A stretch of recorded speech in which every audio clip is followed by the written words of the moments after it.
As I was waiting on my train to arrive, there was a man seated next to me, and with a smile on his face, he said, "God sure has blessed us with a beautiful day." The man noticed that I didn't want to talk, so he just said, "Well, I'm a preacher's son. If there's anything I can do for you, just let me know."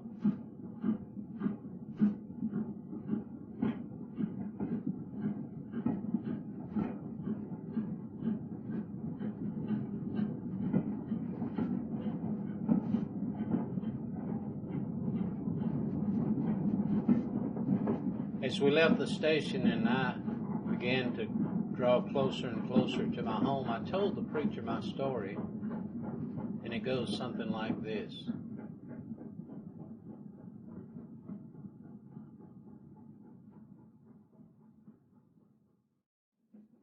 I was young and hard-headed, and I thought I knew everything, and I got real mean. I got so mean I even hit my father with my fist. After this, my dad said, "Son, even though it breaks our hearts, you're going to have to leave home." So I left. I went so far in the world and got in so much trouble I was put in jail. While in jail, a minister told me about Jesus, and I remembered all the things that my mom and dad had taught me about Christ, and I gave my life to the Lord. Now I'm going back home.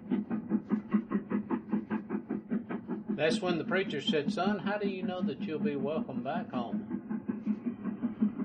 I responded that I wrote and told Dad and Mom if I was welcome back home, that the old apple tree in the yard behind the house where we live by the tracks, that I could see from the train,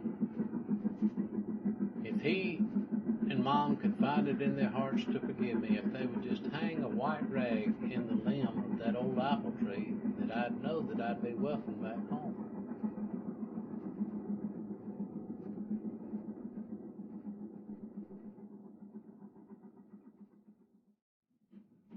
As we began to approach the old home place, I asked the preacher if he could do one thing for me.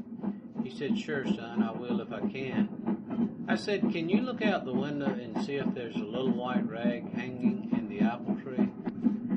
As he leaned over and wiped away the mist from the window, a big smile came across his face. He said, "Son, you don't have a thing in this world to worry about. The old apple tree appears as if it's in full bloom. That's not all. Down under it stands a dear old mother and father waving a great big white bed sheet saying, 'Son, come on home. Welcome back home, child. We still love you. Come on home.'"